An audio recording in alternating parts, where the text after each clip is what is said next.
दोस्तों इस बार जो है बीबीएयू एंड बीएचयू के लिए जो है एक कॉमन एंट्रेंस टेस्ट होने वाला है। तो इस वीडियो में बेसिकली हम बात करने वाले हैं किस तरीके से जो है आपको इस एंट्रेंस एग्जामिनेशन को अटेम्प्ट करना है, जिससे जो है आप एक बहुत अच्छा मार्क्स जो है एंट्रेंस एग्जामिनेशन में स्कोर पर कर पाओगे। एंड ये स्ट्रेटेजी जो है मैंने खुद के ऊपर अप्लाई किया है एंड बहुत बार अप्लाई किया है, जिससे जो है मैंने भी अपने एंट्रेंस एग्जामिनेशन में जो है अच्छे मार्क्स स्कोर किए हैं। एंड ये स्ट्रेटेजी जो है मैं आप सभी के साथ शेयर करना चाहता हूँ ताकि आपके लिए भी जो है ये बहुत ज़्यादा हेल्पफुल हो। एंड इससे पहले भी जो है मैंने आपको बहुत सारी स्ट्रेटेजी दी थी, जिससे जो है बहुत सारे स्टूडेंट्स को जो है हेल्प मिली। एंड यहाँ पे जो है आपको इस एंट्रेंस एग्जामिनेशंस के लिए जो है आपको ये स्ट्रेटेजी जरूर फॉलो करनी होगी। एंड किन किन चीज़ों का जो है आपको ध्यान रखना होगा, सभी चीज़ें जो है इस वीडियो में आपको कवर करने वाला हूँ। इसलिए आप सबसे रिक्वेस्ट है वीडियो को प्लीज़ एंड तक देखना। एंड उससे पहले चैनल पर नया है तो चैनल को प्लीज़ सब्सक्राइब करना, बिकॉज आप सभी के लिए मैं इस तरह की वीडियो जो है इस चैनल पर ऑलवेज लेकर के आते रहता हूँ। तो चलिए आज की वीडियो को हम यहाँ पे शुरू करते हैं। तो सबसे पहले जो कुछ इंपॉर्टेंट चीज़ें जो है आपको जाननी चाहिए। सबसे पहला यहाँ पे क्या था कि बीएचयू एंड बीबीएयू बोथ का जो एंट्रेंस एग्जामिनेशन होता था पहले अलग अलग होता था। ओके, पहले जो है एंट्रेंस एग्जामिनेशन जो है साथ में नहीं होता था, अलग अलग होता था। अब इस केस में क्या था कि बीएचयू एंड बीबीएयू का जो पैटर्न था दोनों ही अलग था, लेकिन इस बार ये कहा गया कि दोनों के लिए जो है एक कॉमन एंट्रेंस टेस्ट होने वाला है। एंड कॉमन होने के कारण जो है यहाँ पे अभी तक ये क्लियर नहीं हो पाया है कि बीबीएयू एंड बीएचयू का जो है पेपर डिसाइड कौन करेगा। अभी कुछ स्टूडेंट जो है आज एंट्रेंस एग्जामिनेशन देख के आएंगे तो आज कमेंट में वो बताएंगे, तो उसके बाद भी जो मैं आपको और क्लियर कर दूंगा। लेकिन यहाँ पे अभी जो मैं आपको स्ट्रेटजी दे रहा हूँ उसके अकॉर्डिंग आप किस तरीके से फॉलो करोगे उन चीज़ों का जो है आप ध्यान देना। सबसे पहला जो हम स्ट्रेटजी 1 के बारे में बात करते हैं, मतलब अगर इस बार आपका जो एंट्रेंस पेपर जो है बीबीएयू डिसाइड करेगी तब का बात करेंगे, एंड या फिर इस बार आपका एंट्रेंस का पेपर जो है बीएचयू डिसाइड करेगी, मतलब बीएचयू के पैटर्न पर अगर आपका एंट्रेंस एग्जामिनेशन होगा तो कैसे आप फॉलो करोगे, या फिर बीएचयू के रेस्पेक्ट में होगा तो कैसे आप फॉलो करोगे। तो गाइस सबसे पहले बात यहाँ पे आपको पता कैसे चला है कि एंट्रेंस एग्जामिनेशन का जो पैटर्न है वो बीबीएयू के रेस्पेक्ट में है या फिर बीएचयू के में है। तो सबसे पहले जो आप जब भी एंट्रेंस एग्जामिनेशन देने जाओगे तो आपको जो है हाफ एन आवर का जो है अप्रोक्स टाइम मिलता है, जिसमें जो है आप इंस्ट्रक्शंस पढ़ सकते हो। एंड इंस्ट्रक्शंस पढ़ने के बाद में जो है आपको वहाँ पे पता चला है कि एग्जामिनेशन में जो है कितने क्वेश्चन है। ओके, कितने क्वेश्चन है, अगर 100 क्वेश्चन आते हैं तो आप समझ जाना कि वो बीबीएयू के रेस्पेक्ट में है। एंड उसके बाद में जो है आप एक चीज़ का बहुत ज़्यादा इंपॉर्टेंट ध्यान देना कि आप जो है नेगेटिव मार्किंग वहाँ पे दिया हुआ है या फिर नहीं दिया हुआ है, ये चीज़ ध्यान देना। बिकॉज बीबीएयू का जो है जहाँ तक मुझे पता चला है नेगेटिव मार्किंग नहीं होता है। अगर बीबीएयू के पैटर्न में क्वेश्चन आएगा तो वहाँ पे नेगेटिव मार्किंग नहीं रहेगा। एंड उस केसेस में जो है आपको टेंशन लेने की जरूरत नहीं है, आप हर एक क्वेश्चन को अटेम्प्ट करके आओगे। लेकिन उससे पहले जो है आपको वहाँ पे फ्रंट पेज में जो आप जब प्रोसीड करोगे एंट्रेंस एग्जाम्स देने जाओगे तो उस केसेस में आप देखना कि वहाँ पे नेगेटिव मार्किंग दिया जा रहा है या फिर नहीं दिया जा रहा है। तो इस चीज़ का आप सबसे पहले वहाँ पे ध्यान देना जब भी आप एंट्रेंस एग्जामिनेशन जिस दिन भी जो है आपका एंट्रेंस एग्जामिनेशन वाला है। तो सबसे पहले देखो ये दोनों चीजों को आप यहां पे ध्यान देना। अब देखो अगर मान लेते हैं कि बीबीएयू का एंट्रेंस एग्जामिनेशन के पैटर्न पे अगर आपका होगा तो सबसे इंपॉर्टेंट होता है जब नेगेटिव मार्किंग नहीं होता तो एग्जामिनेशन में जो है टाइम मैनेजमेंट जो है बहुत ज्यादा इंपॉर्टेंट फैक्टर हो जाता है। तो इस केसेस में आपको क्वेश्चन पेपर कैसे अटेम्प्ट करना है मैंने आपको पहले ही बताया है इस केसेस में। तो यहाँ पे जो है आपको मेनली जो है क्वेश्चंस की चिंता नहीं करनी है, बिकॉज जब आपका नेगेटिव मार्किंग नहीं होगा तो नेगेटिव मार्किंग नहीं होता आपको क्वेश्चंस की चिंता नहीं करनी, आपको चिंता करनी है तो टाइम की चिंता करनी है। अब ऐसा इसीलिए बिकॉज देखो सबसे पहले जो है आपको उन क्वेश्चंस को अटेम्प्ट करना है जिसके लिए जो है मैं आपको ऑलवेज कहता हूं आप 100% जो है जिस क्वेश्चंस के लिए आप श्योर होगे। तो सबसे पहले आपको क्या करना है, आपको 1 to लेकर के जो है 100 क्वेश्चन तक जो है आपको चले जाना है। एंड जो भी क्वेश्चन में आप जो है 100% श्योर होगे ना उन क्वेश्चन को कर लेना। अगर आपका बीबीएयू के पैटर्न के बेसिस पे आ रहा है तो सारे क्वेश्चन को आप कर लेना। एंड आप यहाँ पे देखोगे ऐसा मत करो कि नेगेटिव मार्किंग है तो आप यहाँ पे जो है कोई सा भी क्वेश्चन को शुरू में कर दिए, बिकॉज आपको टाइम यहाँ पे बचा के रखना है। तो सबसे पहले जो है 1 to लेकर के 100 क्वेश्चन तक जो है आपको अटेम्प्ट करना है अगर नेगेटिव मार्किंग नहीं है। एंड जब आप 100 क्वेश्चन तक अटेम्प्ट कर लोगे तो आप देखोगे आपका जो है 42 यहाँ पे जो है 45 क्वेश्चन जो है आपके 100% श्योर वाले जो है इजीली बन जाएंगे। बिकॉज जो है बीबीएयू का जो पैटर्न होता है थोड़ा सा इजी होता है विथ रिस्पेक्ट टू बीएचयू। तो यहाँ पे देखो आप 100 में जो है 40-45 क्वेश्चन जो है आपके यहाँ पे अटेम्प्ट हो जाएंगे। एंड यहाँ पे देखो जैसे आपको यहाँ पे एग्जामिनेशन के लिए जो है आपको जैसे पता है कि 100 क्वेश्चन अप्रोक्स आता है मेरे आइडिया के अनुसार। तो यहाँ पे देखो 100 क्वेश्चन आता है तो आप यहाँ पे 40-45 क्वेश्चन फर्स्ट राउंड में अटेम्प्ट कर पाओगे। एंड यहाँ पे मैं आपको ज़्यादा टाइम नहीं लेता हूँ। एंड सेकंड राउंड में आपको क्या करना है, सेकंड राउंड में फिर से आपको उन क्वेश्चन को अटेम्प्ट करना है जो आप 70 to 80% श्योर होगे।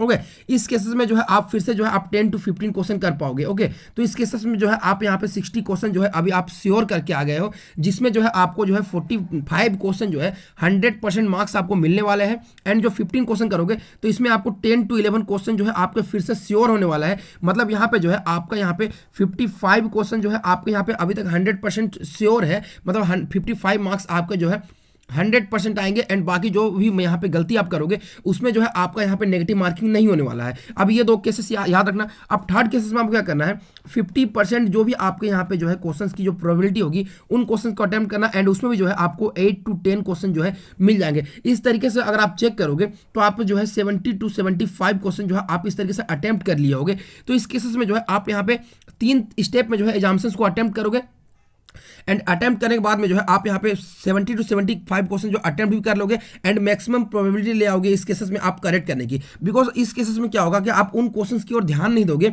जिसमें जो है आप बेकार में जो है टाइम दे दोगे। मतलब यहाँ पे जो है एक इंपॉर्टेंट चीज है कि आपको टाइम मैनेजमेंट का ध्यान देना है। तो इस केसेस में क्या करोगे, आप उन क्वेश्चंस के ऊपर में ध्यान ही नहीं दोगे जिसके ऊपर में जो है आपका एक्स्ट्रा टाइम बेकार में लगने वाला है एंड जो क्वेश्चन बाद में भी आपका नहीं बनने वाला है। तो आप यहाँ पे बेहतर यही होगा कि आप उन क्वेश्चंस को यहाँ पे ध्यान दो जिसमें जो आप 100% श्योर हो, जिसमें 70-80% श्योर हो एंड जिसमें जो 50% श्योर हो। तो इन क्वेश्चंस के ऊपर में सबसे पहला आप फोकस करना एंड इन क्वेश्चंस के ऊपर में आप यहाँ पे ध्यान देना एंड उसके बाद में जो 50% से जो है कम प्रोबेबिलिटी वाले जो क्वेश्चंस होंगे, यानी जिसके लिए जो है आपको अगर एग्जाम्स में टाइम बच जाता है इसके बाद में, तो आप उसमें टाइम दो। जो बनने वाले होंगे ओके, जो बनने वाले होंगे उसमें आप टाइम देना एंड जो नहीं बनने वाले होंगे उसमें जो आप एग्जाम्स में नेगेटिव मार्किंग नहीं है, अगर नहीं है तो आप कुछ भी मार के जो है चले आना एंड सारे क्वेश्चन इस तरीके से जो है आप टाइम पे अटेम्प्ट कर लेना। तो यहाँ पे जो है मैं आपको सबसे पहले बताया कि BBAU के लिए जो है आपको टाइम मैनेजमेंट का जो है आपको ध्यान देना है। अब देखो यहाँ पे बिकॉज नेगेटिव मार्किंग का कोई चिंता नहीं था। अब स्ट्रेटजी 2 के बारे में मैं बताता हूँ आपको। यहाँ पे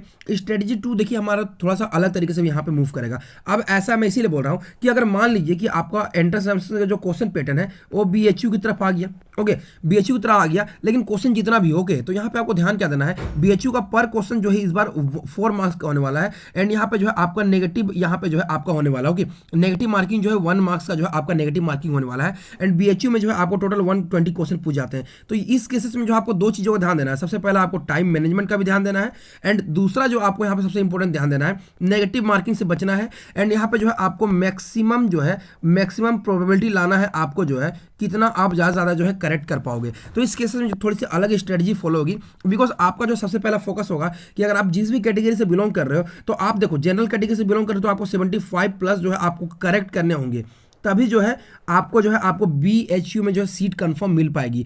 ओके 75 प्लस जो है आप यहाँ पे करेक्ट कर जाओगे तो आपको BHU में जो कंफर्म सीट मिल जाएगी एंड ठीक उसी प्रकार जो है अगर आप BHU के लिए कर रहे हो ना, तो BHU के लिए जो है करीब करीब जो है आपको 70 क्वेश्चन जो है आपको यहाँ पे BHU यहाँ पे नहीं सॉरी ये जो है आपको OBC कैटेगरी के लिए, तो OBC कैटेगरी के लिए जो है लगभग आपको 70 प्लस जो है आपको क्वेश्चन करेक्ट करने पड़ेंगे एंड इसी तरीके से जो है यहाँ पे जो है आप ST SC के लिए जो है आप यहाँ पे 60 जो है 7 प्लस यहाँ मान सकते हो एंड उस तरीके से EWS के लिए भी जो है आप 72 प्लस क्वेश्चन यहाँ पे करेक्ट मान सकते हो।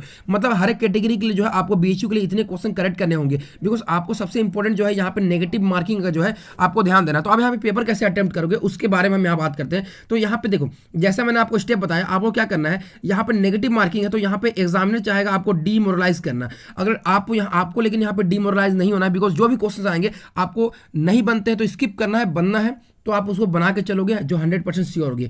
मतलब 1 to जो है आप 120 क्वेश्चन तक चले जाओ, जिस भी क्वेश्चन जो आपके 100% श्योर है आपको जो है उन क्वेश्चन को बना लेना है। अब देखो यहाँ पे चूंकि आपको नेगेटिव मार्किंग का डर रहेगा तो आप फर्स्ट अटेम्प्ट में आप अगर देखोगे प्रीवियस ईयर क्वेश्चंस को मिला के आप यहाँ पे जो है करीब करीब जो है 50 क्वेश्चन अटेम्प्ट कर पाओगे। यहाँ पे मैं आपको गारंटी देता हूँ, यहाँ पे चूंकि 120 क्वेश्चन है ना, तो आप 50 क्वेश्चन जो है यहाँ पे आप 100% श्योर कर पाओगे। जब आप प्रीवियस ईयर अगर आप अच्छी तरीके से लगा के गए हो तो इतने क्वेश्चन आपकी ईजिली हो जाएंगे। लेकिन 50 क्वेश्चन से जो है आपका यहाँ पे कंफर्म सीट तो नहीं मिलने वाला है बिकॉज आपका टारगेट 70 प्लस है। तो आप देखो क्या करना है, नेक्स्ट स्टेप में क्या करना है, अभी चूंकि आपके पास में जो है यहाँ पे 70 क्वेश्चन बचे हुए हैं, आपने अभी 50 क्वेश्चन अटेम्प्ट कर लिया एंड ये बिल्कुल आपका करेक्ट है। 70 क्वेश्चन बचे हुए नेगेटिव सेकंड राउंड में आपको क्या करना है, जो 70 to 80% श्योर होंगे ना उसमें से आपको ये क्वेश्चन बनाना है। तो यहाँ पे 70 क्वेश्चन में आप देखोगे ना तो 20 to 25 क्वेश्चन जो है आपके ऐसे निकल जाएंगे जो आपके इजीली बन जाएंगे। मतलब जो है आपने 75 क्वेश्चन जो है आपने यहाँ पे इजी तरीके से बना लिया। अब 20-25 क्वेश्चन में आप यहाँ पे ध्यान दोगे तो आपके 20 क्वेश्चन मैक्सिमम यहाँ पे सही होने के चांसेस होंगे, 5 क्वेश्चन जो है आपके नेगेटिव होने के चांसेस होंगे। मतलब यहाँ पे जो है 70 क्वेश्चन आपने करेक्ट कर लिया एंड 5 जो है आपने नेगेटिव क्वेश्चन यहाँ पे नेगेटिव मार्किंग कर लिया। तो ओके, तो आप देखो अब चूंकि यहाँ पे आपका यहाँ पे टारगेट था जिससे जो है आप यहाँ पे 5 क्वेश्चन जो है आप यहाँ पे माइनस कर बैठे हो। अब थर्ड राउंड में आप आओगे जो 50% श्योर हो गए, 50% में आपको ये बोलूंगा कि आप 5 से 6 क्वेश्चन अटेम्प्ट करना, उससे ज़्यादा मत करना। अब जब 50% से कम श्योर होगे ना उस क्वेश्चन को अटेम्प्ट मत करना, मैं ये बोलता हूँ बिकॉज जो है आपको यहाँ पे नेगेटिव मार्किंग मैं नहीं चाहता कि आपको करो। 50% श्योर हो गए, उसमें जो है 5 से 6 क्वेश्चन अटेम्प्ट करना। एंड इस केस में अगर आप देखोगे तो यहाँ पे 75 क्वेश्चन तो आपने पहले अटेम्प्ट किया था एंड 5 से 6 क्वेश्चन यहाँ पे आपने अटेम्प्ट किया, मतलब जो है आप यहाँ पे अप्रोक्स जो 80 to 81 जो है, ओके 82 जो है आप 81 क्वेश्चन इस तरीके से अटेम्प्ट कर पाओगे, जिसमें जो है पहले तो आपके 5 गलत है एंड जो 50% श्योर होंगे उसमें आपके 2-3 जो है आपके गलत हो सकते हैं, यानी टोटल जो है आपके 8 क्वेश्चन जो है यहाँ पे आपके माइनस हो जाएंगे, मतलब जो है आपके यहाँ पे 8 क्वेश्चन माइनस हो सकते हैं। तो इस केसेस में फिर भी अगर आप देखोगे तो आप जो 70 प्लस जो है आप इस तरीके से करेक्ट करके ला सकते हो। तो इस तरीके से मैंने यहाँ पे ज़्यादा यहाँ पे आपको गलत की प्रोबेबिलिटी बता दिया, लेकिन आप जो है अप्रोक्स यहाँ पे अगर आप देखो 70 प्लस जो है आपके यहाँ पे मार्क्स जो है,